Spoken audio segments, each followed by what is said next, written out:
Llegó el momento de revisar el comienzo de una nueva semana acá en Agenda Económica PM de CNN Chile y que este día está marcada porque nuevamente el dólar tiene gran volatilidad, pero una volatilidad con una marcada tendencia alcista. De hecho, aproximadamente al mediodía, exactamente al mediodía, tocó 976 pesos. En ese momento fue un alza de más o menos 20 pesos durante este lunes, luego bajó a 9,71, pero la tendencia sigue siendo la misma de los últimos días de la semana pasada.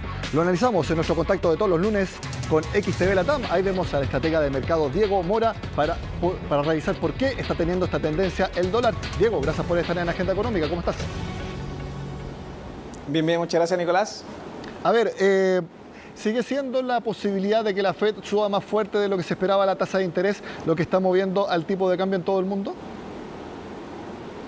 Sí, de todas maneras, la reunión de Jackson Hole hace un par de meses atrás, la verdad es que coordinó de manera bastante eficiente la política monetaria de la mayoría de los bancos centrales, tanto el Banco Central Europeo como en el caso incluso de algunos bancos asiáticos y principalmente la Reserva Federal están muy agresivos para poder controlar la inflación que se ha convertido en el objetivo número uno a nivel económico, incluso más allá que el crecimiento económico, que de hecho, dicho sea de paso, para el próximo año 2023 está prácticamente garantizada la recesión.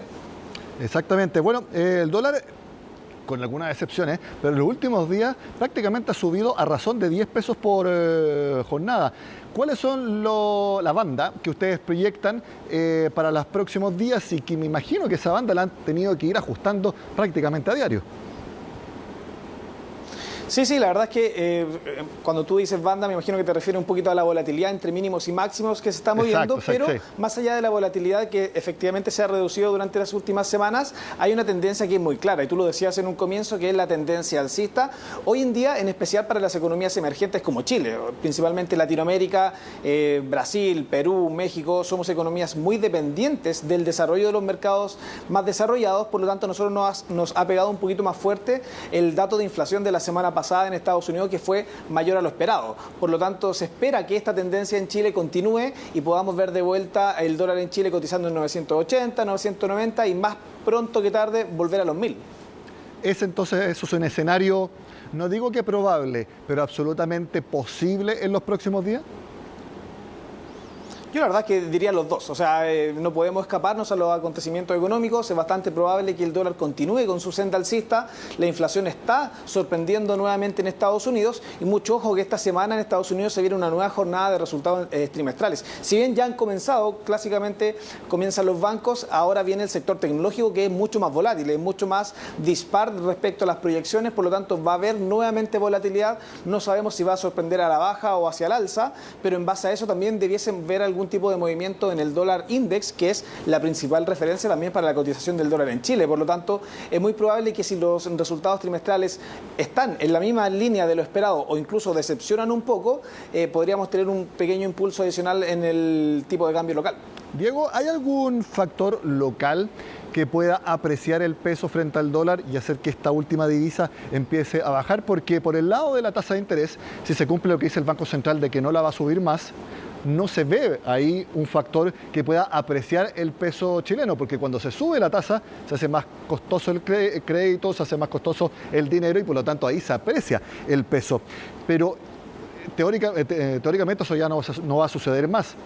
Si hay mejores indicadores económicos de lo esperado, también se puede apreciar el peso, pero todo indica que va a ser lo contrario, que los IMASEC, etcétera, van a empezar a ser peores en los próximos meses. Entonces, ¿hay algo que uno puede decir, saben qué, localmente esto puede hacer que el peso se aprecie? Porque yo no lo estoy mirando ahora.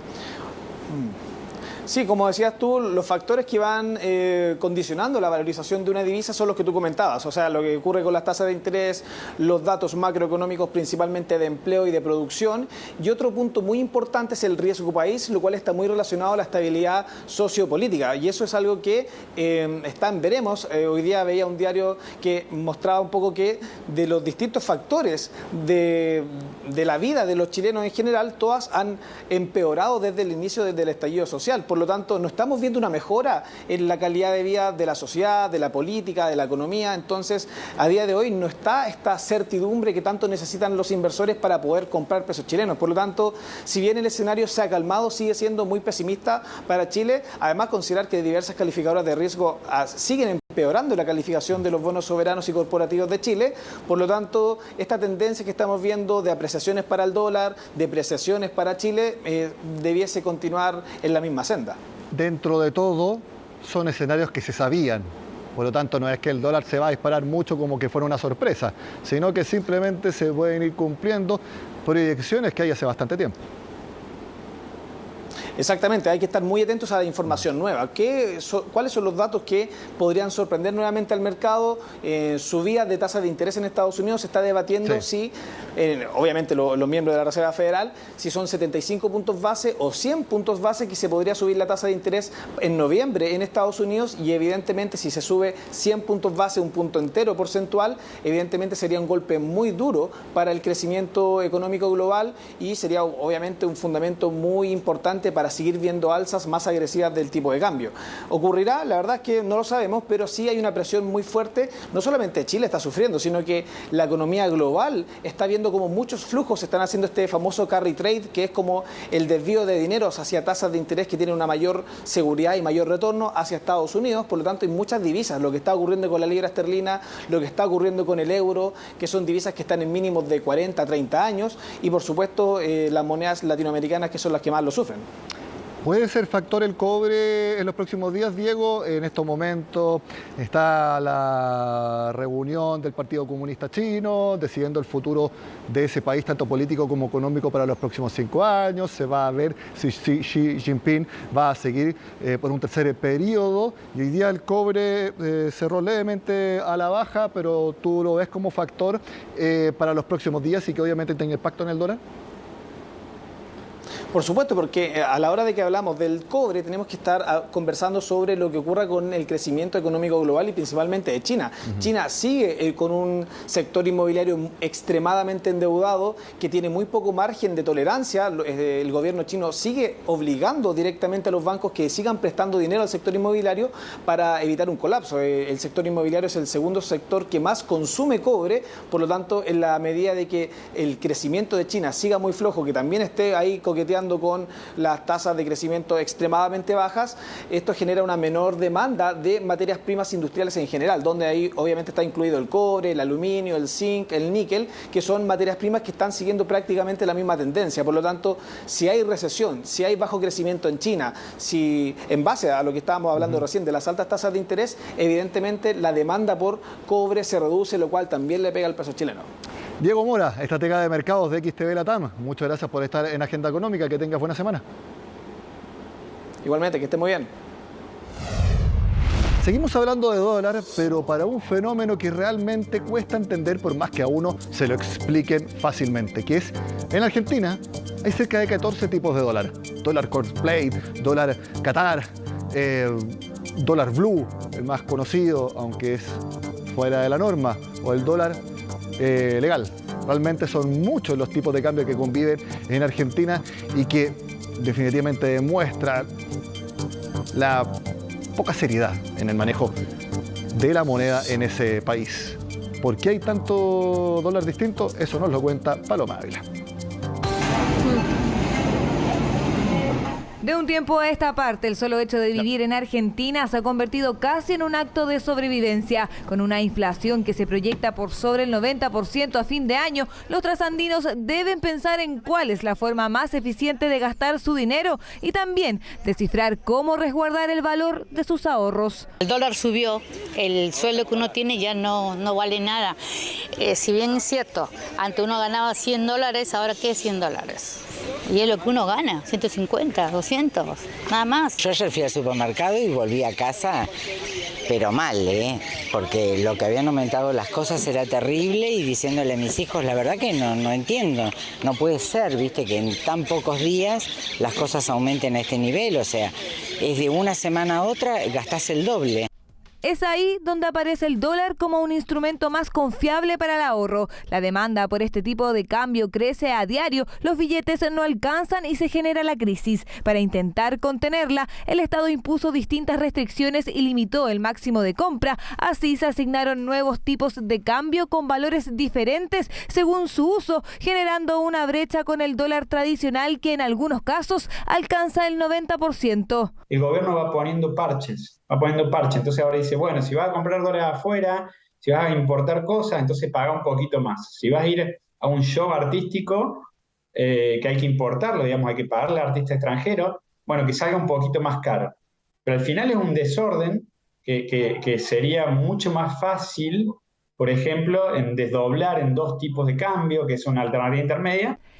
No se sabe bien el número, pero se cree que en Argentina conviven al menos 11 tipos de dólar. El último anunciado por el gobierno es el llamado Coldplay, en referencia a la banda británica, una divisa diferencial para el pago de artistas internacionales. También se sumó el dólar Qatar para consumos en el extranjero que superen los $300, como sería el caso de viajar al próximo Mundial de Fútbol.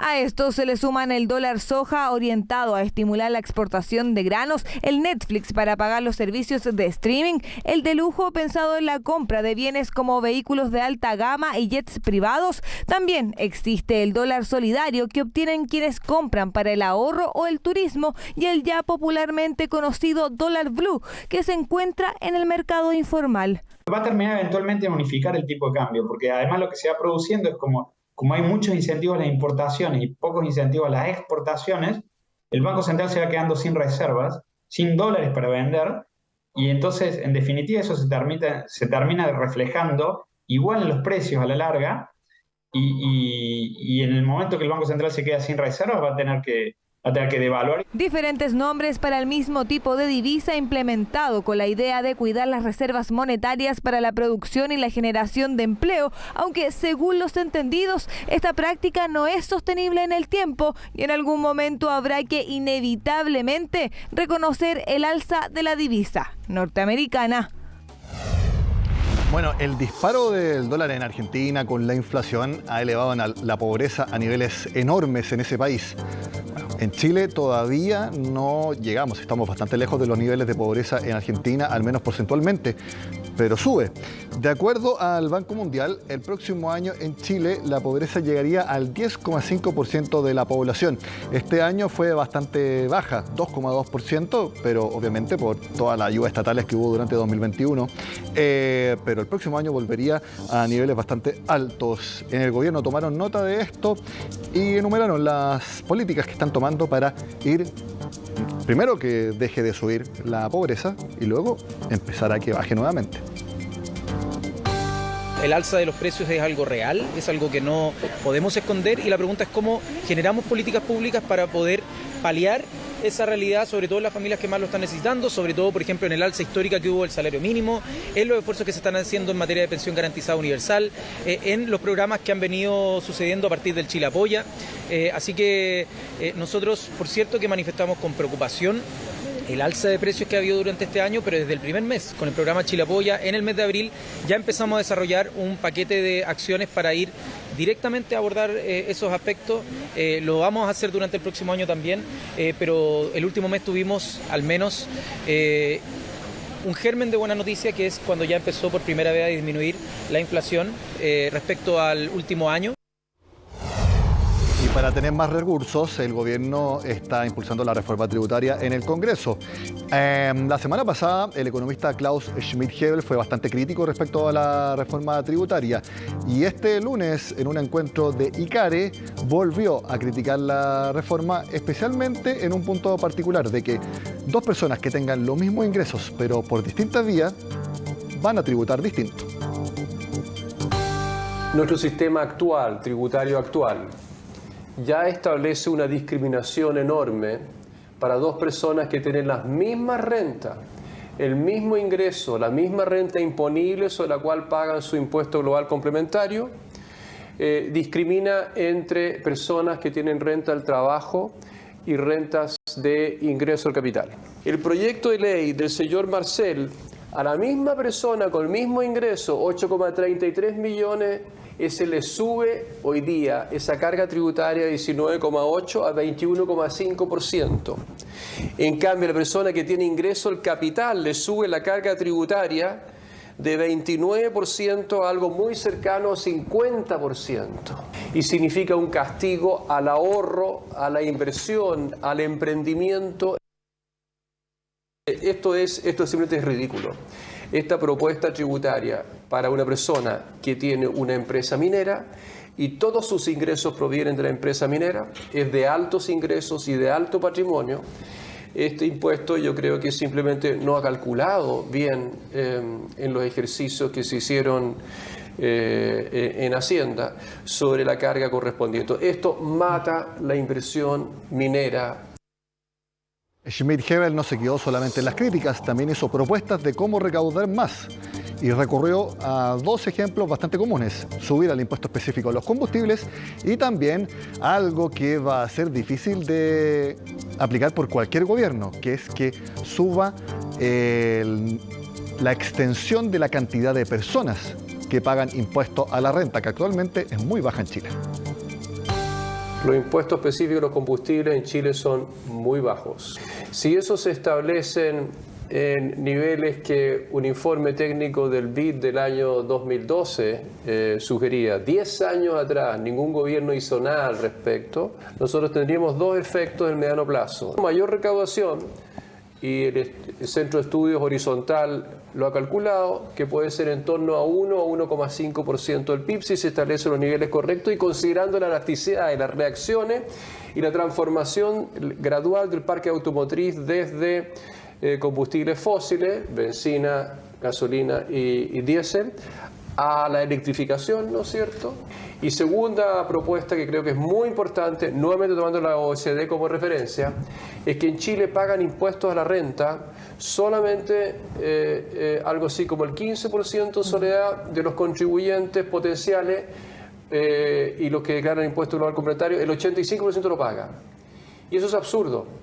Es absurdo que una persona de ingresos medios, incluso medios bajos, pague cero impuestos. Hacemos la pausa en Agenda Económica y al regreso les mostramos innovaciones en sustentabilidad en el ámbito eléctrico y también en el manejo hídrico. Al regreso acá en Agenda Económica. Hablamos de sustentabilidad acá en Agenda Económica. Primero en la generación eléctrica, porque Enel Green Power inauguró la, escucha bien, primera planta de generación renovable no convencional híbrida. Así se llama y es la primera en todo el país. Es la central Azabache, que se ubica a 10 kilómetros de Calama en la región de Antofagasta. También está cerca del parque eólico Valle de los Vientos, lo que permite contar con ciclos de producción de energía más eficientes, y es híbrida porque ocupa plantas solares, fotovoltaicas y también eólica. Por eso es híbrida, ya que tiene dos fuentes. Es un nuevo hito en el marco del plan de descarbonización de la compañía para alcanzar la carbono neutralidad en 2040. La incorporación de esta planta al sistema eléctrico nacional da paso a que este complejo híbrido pueda generar energía durante casi todo el día. ¿Cuál va a ser el momento de pic de suministro? Entre el mediodía y las 4 de la tarde. Y en el caso del Valle de los Vientos, que por supuesto es energía eólica, el pic será más en la tarde.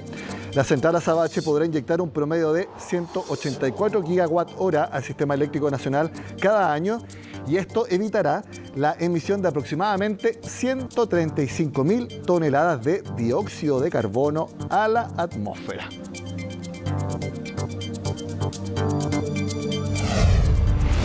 AES Andes también marcó un hito este lunes porque ingresó a tramitación ambiental el proyecto que busca transformar sus antiguas plantas de termoeléctricas a carbón en Angamos, para que sean transformadas a sales. Está muy bien lo que digo, mire, se los voy a explicar. Es el proyecto ALBA, que busca reemplazar la actual generación a carbón de las unidades 1 y 2 de la central termoeléctrica Angamos, que está en Antofagasta, por un innovador sistema de sales solares fundidas. Este tipo de tecnología permite almacenar energía renovable como calor, la que puede ser utilizada para proveer energía y capacidad libre de emisiones al sistema eléctrico. Este proyecto tendrá un amplio sistema de almacenamiento de energía renovable, eso es lo importante, que es un sistema de almacenamiento, y que a su vez va a permitir su uso con eficiencia al inyectar energía en momentos de mayor consumo, como es en la noche. Esto representa un complemento para la generación solar y eólica, más la oportunidad de ofrecer servicios de inercia y también proveer capacidad flexible renovable. Estamos muy orgullosos de contarles que hoy ingresamos a tramitación ambiental en Antofagasta nuestro proyecto ALBA, el cual es una gran muestra del compromiso de AES Andes por acelerar el futuro de la energía en Chile. Este proyecto es tan importante para nosotros por ser una iniciativa única en el mundo. Las unidades 1 y 2 de nuestra central Angamos serán las primeras termoeléctricas en ser reconvertidas a un sistema de almacenamiento con sales solares fundidas libre de emisiones. ALBA forma parte de nuestra estrategia de Integra y ratifica el compromiso que tenemos en AES por la innovación y por acelerar el proceso de transición energética sostenible. Como les decía, los anteriores fueron ejemplos de sustentabilidad en la generación eléctrica de nuestro país. Ahora queremos ver las nuevas técnicas, las innovaciones, pero en la gestión del agua, algo muy importante porque si bien este invierno llovió mucho más que en años anteriores, el problema de la escasez hídrica sigue muy presente en nuestro país. La semana pasada fue la Expo Agua y Javier Albornoz estuvo ahí y nos muestra las últimas tendencias para este aspecto tan importante acá en Chile. Hasta 5.000 litros de agua por hora se pueden perder cuando ocurre este problema. Rotura de matriz, falla en la circulación y cortes masivos del suministro, problemas que pueden encontrar soluciones en la innovación. Una parte importante del agua se pierde en las cañerías y nosotros contamos con el servicio, con los equipos para poder detectar esas fugas en las redes públicas de agua potable, principalmente en las grandes ciudades como Santiago. Utilizando modelos matemáticos y escuchando lo que ocurre internamente en las redes, esta tecnología es capaz de controlar e identificar pérdidas de agua que se generan en tuberías. Por ejemplo, la empresa dejara de detectar fugas, esto seguiría creciendo y ya llegaría un momento en que empieza a salir el agua y tú ves agua por todos lados como ocurre en algunos casos. Atraviesa toda la capital y es clave para garantizar el recurso. Por eso saber qué ocurre con su caudal y condiciones es fundamental. La mayoría del agua superficial que se mueve en Santiago, que es como alrededor del 90% del agua que se ocupa, la estamos ayudando a gestionar de mejor manera. Instalando dispositivos en los ríos, así se puede adquirir información que luego se automatiza y permite una mejor distribución de agua, una tecnología que se utiliza en cuencas entre Vallenar y Puerto Montt. La tremenda crisis hídrica que tenemos en el país, sobre todo en la zona centro-norte, centro-sur, nos exige que lo poco que tengamos seamos capaces de distribuirlo bien. Otras soluciones pueden llegar desde el espacio. Este reconocido físico y geólogo francés creó un algoritmo que, utilizando satélites, logra identificar fuentes hídricas subterráneas. Chile tiene un gran potencial para superar estos efectos. No tienes problemas, tienes preguntas y respuestas, y la ciencia ofrece muchas respuestas que pueden ser puestas en acción. Es ciencia, innovación y tecnología al servicio, como medio frente a la mega sequía que golpea nuestro país. Y este año hemos querido avanzar a, ¿cómo abordamos entonces estos desafíos y cómo podemos articular los distintos esfuerzos que estamos generando? Por eso el modelo de nuestra Expo Agua es de conversación, para luego abrir un espacio donde podamos conversar todos juntos y poder avanzar hacia las soluciones que... Tenemos que conseguir identificar cuáles son las prácticas más interesantes, dónde está la mejor tecnología, dónde están las mejores formas de tomar decisiones, extractarlas y cada uno implementarlas en nuestro sistema o donde tengamos responsabilidades. Responsabilidades que van desde el uso industrial, en la agricultura y en la llave que abrimos en casa. Agua como un recurso escaso que puede tener un uso más eficiente de la mano de la innovación. Personalmente creo que ese debería ser el tema número 1 en nuestro país y de manera permanente, porque como sabemos, muy difícil que las lluvias como eran antes vuelvan, así que hay que invertir en eso todo lo que sea necesario. Con estas propuestas entonces de cómo gestionar el agua de manera más eficiente, terminamos la agenda PM de este lunes. Sigan con nosotros acá en CNN Chile.